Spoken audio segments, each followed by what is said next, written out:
It's an honor, okay, and a privilege to pay tribute to a woman and man.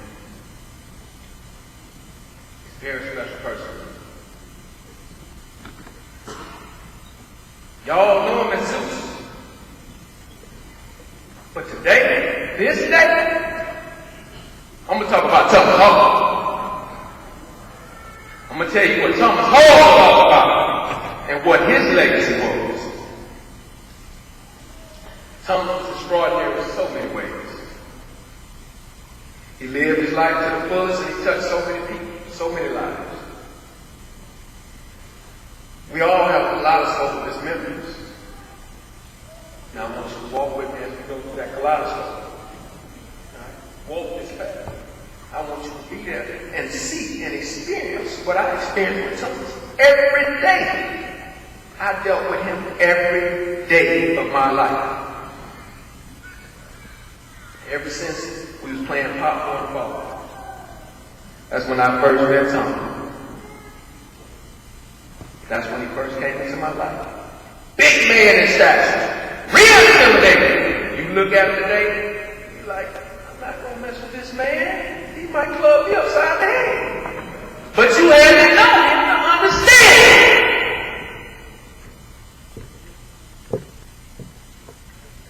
As I go through this kaleidoscope, we see many, many values and meaningful roles. First and foremost, we're going to talk about Thomas as a family man. He loved his family, unequivocally, selflessly. Thomas was a devoted son, devoted father, uncle, cousin, grandson, friend, mentor, coach. He was all of that.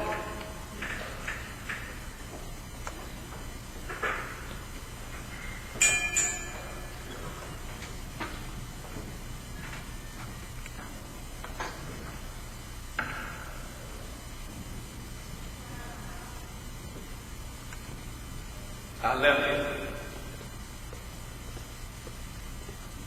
Further my career, I went into the Air Force. Before I left, me and him talked. Everywhere Thomas went, I went. Everywhere I went, Thomas went. He said to me, hey, Coach, I don't know what you're going to have for. You need to stay right with me, though. You know, you come on up here, you get a job up here, and I did. I worked up here, we worked hand in hand. I was working over at the police department here on campus.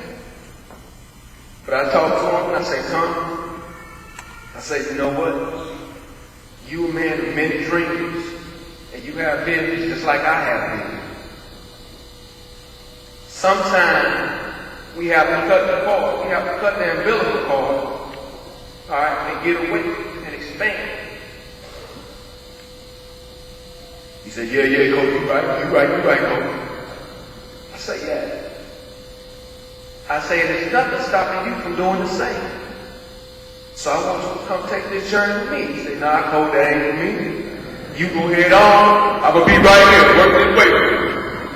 I say, you know what? I can't do nothing but respect that. Because he had that passion. Just like Coach Long said, he wanted this to be the best way to go. He wanted good men to be great men. As we go through this kaleidoscope, and we talk about him being a family man, me and him sit down and talk, came home this past Christmas. And every time when I step off that plane, my cell phone would already be on, and he was the first person I called. I say, I'm here. Hey, go over there, I'm on my way, Coach. I'm making way for the fence up these boys. I'm on my way. I'll be over there. You just scramble out right here. I'll be over there, Coach. He was on his way. I knew beyond a shadow of a doubt that Thomas was coming. No matter what the situation was, he was going to be there. And we talked before I left, and he was telling me about, his daughter getting ready to graduate college. getting ready to graduate high school, going to college. And I was like, okay, where you gonna go? She gonna go to Southern. I'm gonna go sit up to Southeastern. I don't want to be around there. I'm gonna sit over there to Southeastern. I was like, okay, that sounds good. He was like, yeah, I got this time. He was like, yeah, I gotta go with I gotta look for iPad. I say, what? Because me and him had a debate. He said, yeah, I gotta go look for an iPad. I say, hold on, wait a minute now. I say, number one, I don't like Apple products. I say, what you need to do is go get an Android device. He say, hold on. What device I need to get on now? I say, Sue, you need to get an Android device. I say, Apple is overpriced. And they restricted. They're very limited on what you can do. He say, yeah, coach. I say, I ain't know about that. I'm gonna have to look at that. I say, yeah. He said, how much they cost? How much they cost? I say, well, say that iPad will run you about $700. Well, he say, how much that bad cost? You talking about the Zoom, the Android? I say, coach, well, Android, the Apple $700, but the Zoom is $699.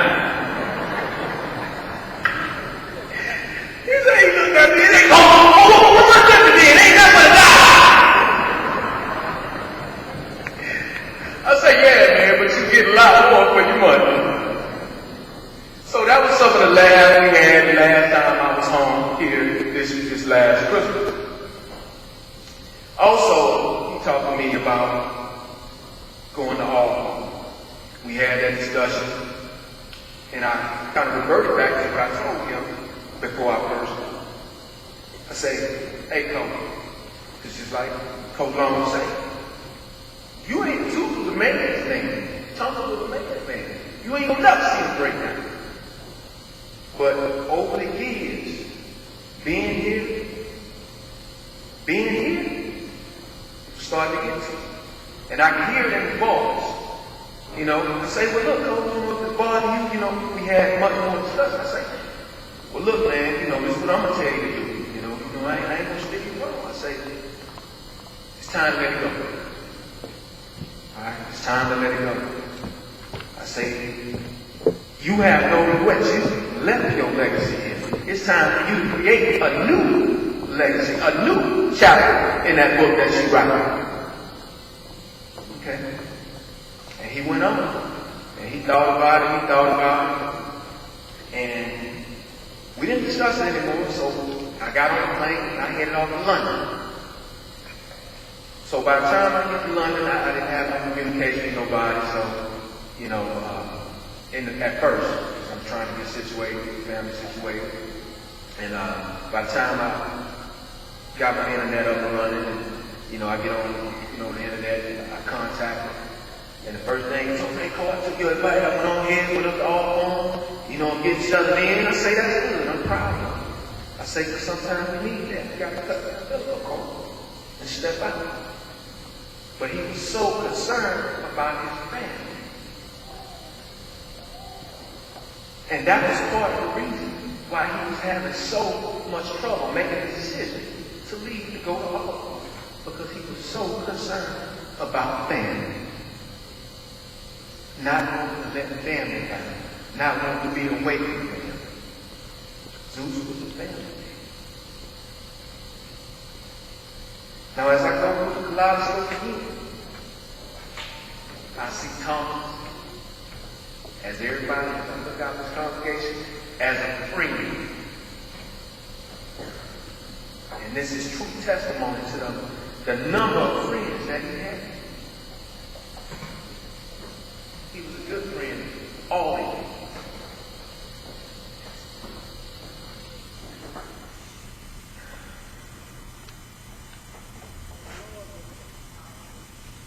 Thomas was there. Whether you needed sound counsel, an empathetic ear, he was your man. Whether you needed a good strength and conditioning coach, he was your man.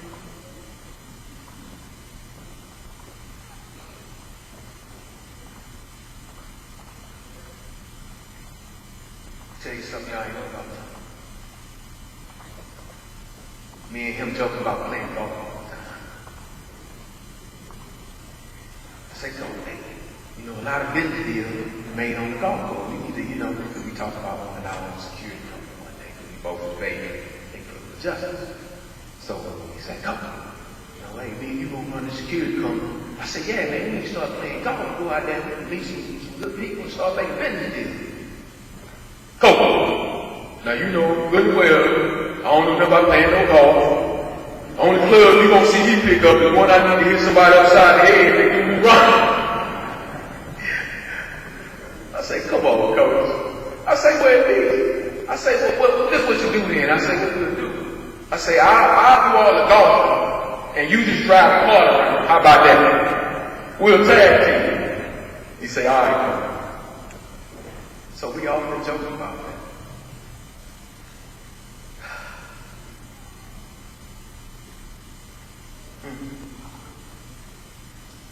Ready, steadfast, willing,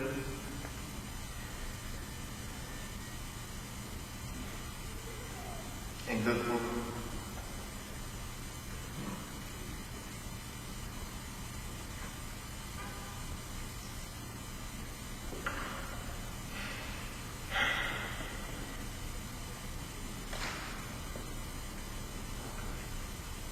I can hear him now. Coach, don't you cry. You better not cry. But I'm sure we all know this. His laugh, his smile, the energy that he brought into the room. Thomas had enough energy that'll power off many people. That's the kind of man Thomas was. Kaleidoscope was turning again. We're looking through. I see Thomas. A man that's defined. A man that's a champion of all other men. A great champion.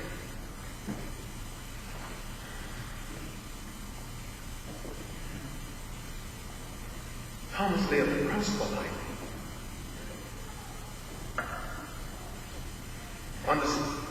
Underpinned.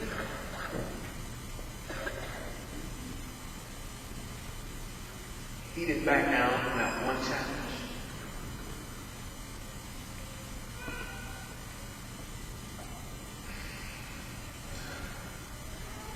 He ain't let nothing go on the challenge. Try to right the wrongs. That's what Thomas was.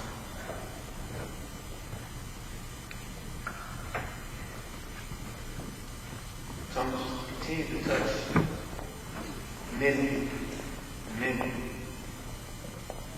through the memories of his life, and I know we all share. Whoever come in contact, whoever's been in contact with him, I know you all have beautiful memories there. And if I had to go through every last one of them, I hope we have time, and I hope we can book this for a little bit longer. But I'm going to try to narrow it down.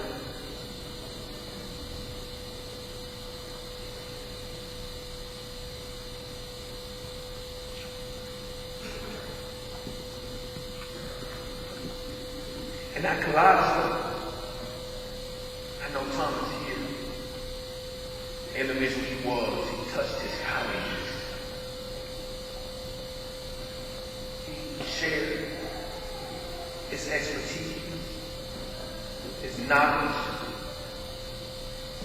Thomas never stopped learning. He was always seeking knowledge, to gain knowledge, to be the best, to be given that 110%. In the Air Force, we live on the full battle. And I define the acronym as ICE. Thomas was cold as ice. Let me explain. Integrity.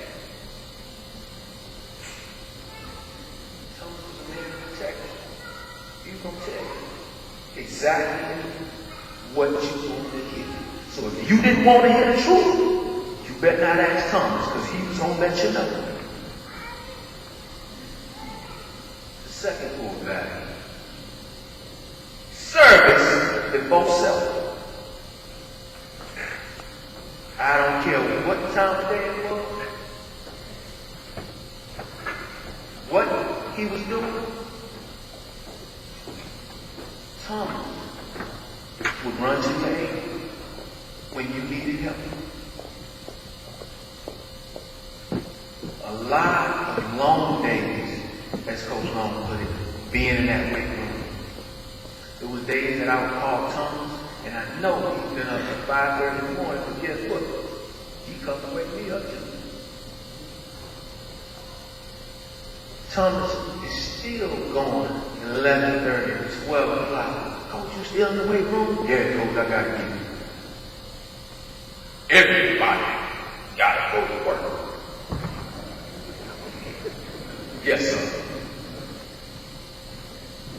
Service before self. And that last, ice. E. Excellence in all we do. Those are the core values that Thomas lived by. And guess what? He ain't in half. No.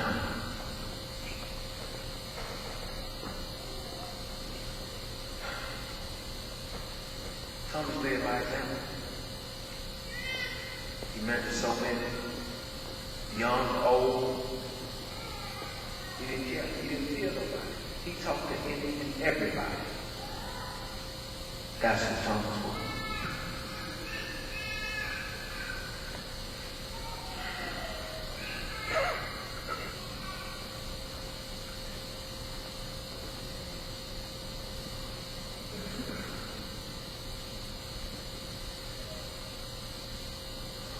As we come to that last part of the Bible, I come face to face with Thomas, the man's man.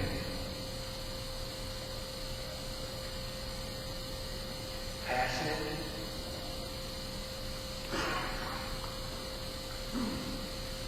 and a zealous king's warrior. Thomas had a passion. Thomas had a passion to turn good apples into great apples.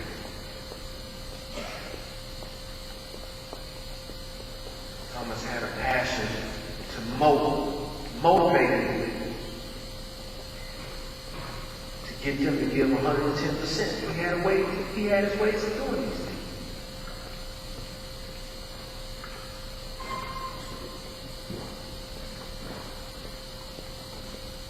It'll be impossible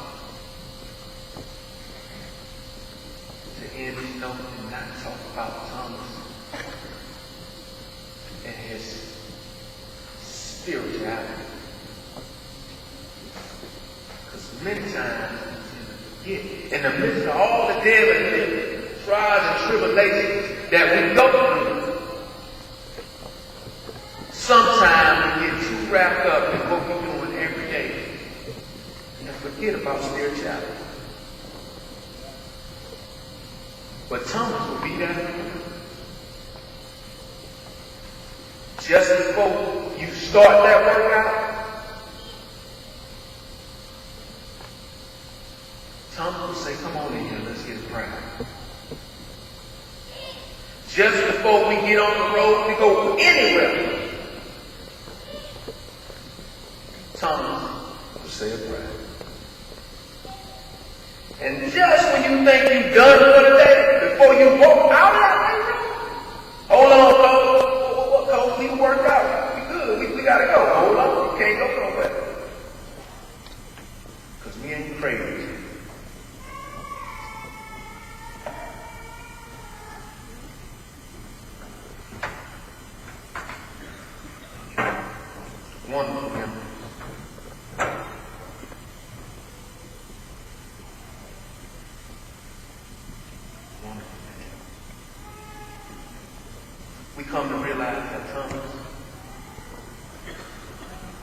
quiet faith guided him.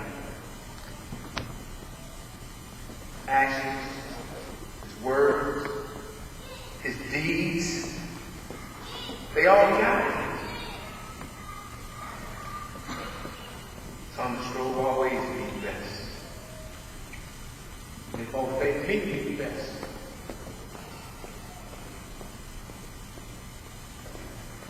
Just when I thought I was down to the last count, Thomas will be there. They grease me up.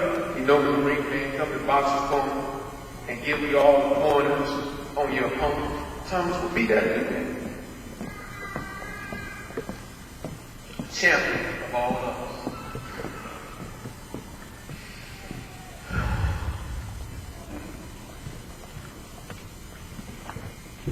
I promise you, but I'm going to finish up. Thomas, it's very hard to say goodbye, and I don't want to say goodbye, but he leaves amazing legacy behind. He left this world a better place than what he found. Thomas, we love you, we miss you. And lastly, some of you always wanted to see me. You wanted to see me in my uniform. Tried to get you to come out there to see me. And I know you told me that plane ride was too much water for you to drink. But Thomas,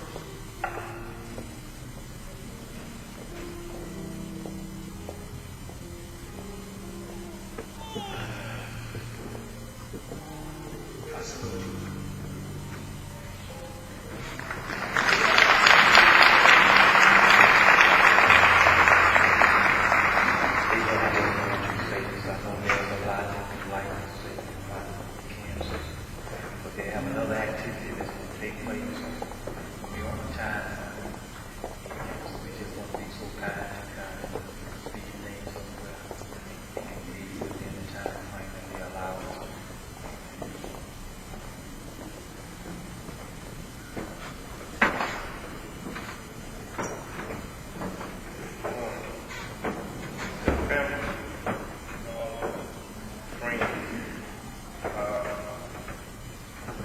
Since last Sunday, I've been grappling with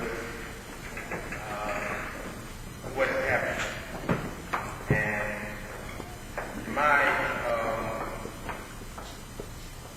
my faith has taught me not to question God. And I know because over the course of years, I've been practicing medicine 20 years. I've been walking in that room and tell families that someone has their loved and died. But this time I had to talk to myself because I was in church when I found out what had happened. My children's called. As you know, if you know what Zeus did, when you know Zeus, he becomes a part of your family. So I had to talk to my children. We had to pray together. And all I can say was that God knows best. And so the whole week I've been reading the scripture and I've been praying that some peace will come to me about this and to all of us. And all I could come up with and all I could hear was that God knows. That's all. God knows this is unexpected. God knows that we love him so. God knows that we weren't ready for this to happen. God knows that we'll understand this later on. God knows how many people this man touched. But also, Zeus and I shared a common dream. We opened up the wellness center.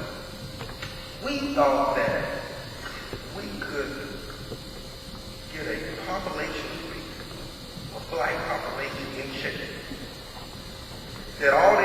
if I could get them in that door and Zeus could work with them, then we could take care of high blood pressure, diabetes, all of the ailments that plague us. And a lot of times people go that first time and second time, so I'm not going back over there because Zeus scared me.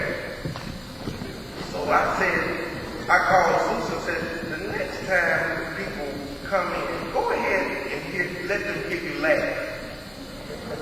Because once, this being imposing man would laugh, you knew that he was a big terrorist. And he meant you no harm. So, a whole different type of athlete. I had people going to work out with 65 years old.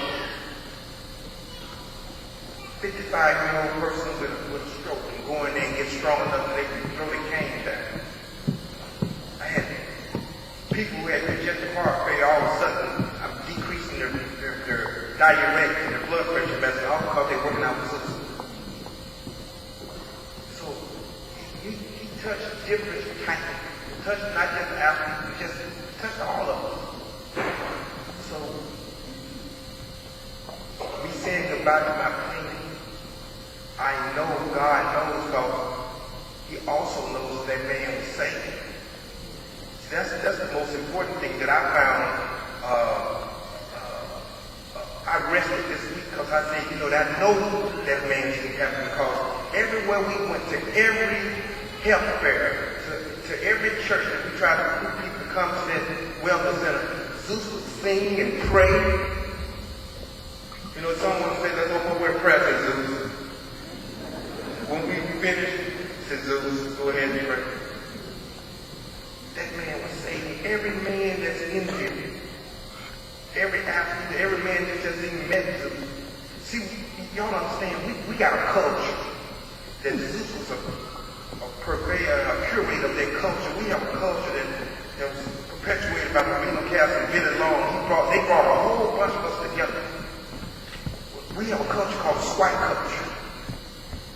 If you don't know us, talk to somebody that knows that we all communicate, we all kind of think the same way, we're all trying to push forward these institutions that we call the SWAT and how we love that culture.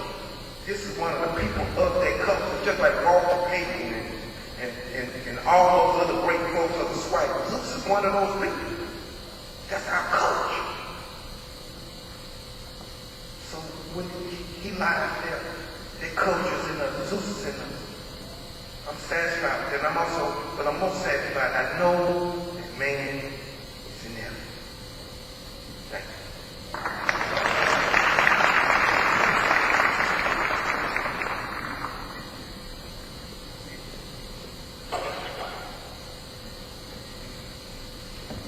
Good morning. My name is Roger Stewart, also known as many as Burger. That's what Coach Paul called me. I came to let you know this is not a funeral. This is very much a celebration because we celebrate those in Christ. Those that are not of Christ, that's when you funeralize. So let's keep that in mind. This is not going to be very long because I can talk about Coach all day because I got a lot of stories.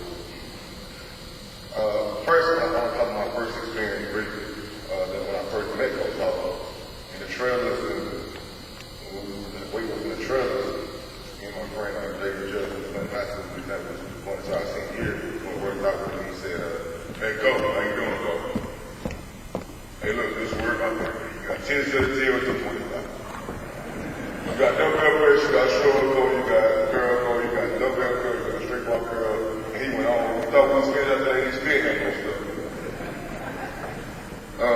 Going into my freshman year at Southern, when I signed with Southern, everything, and had that experience.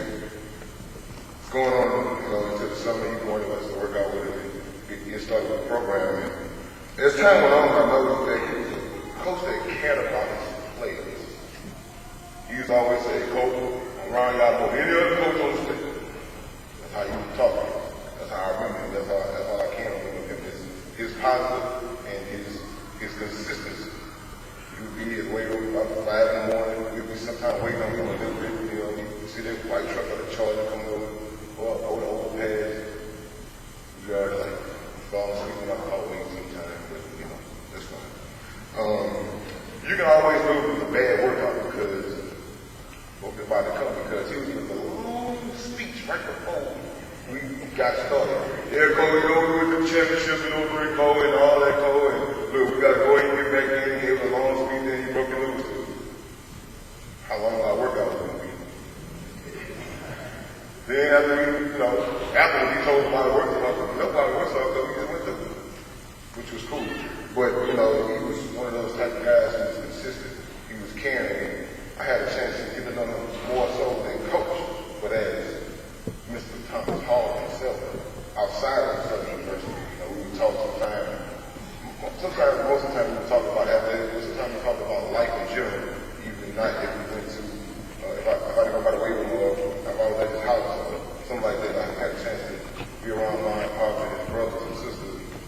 Yeah, it's not a barbecue. Well, you got a barbecue? No.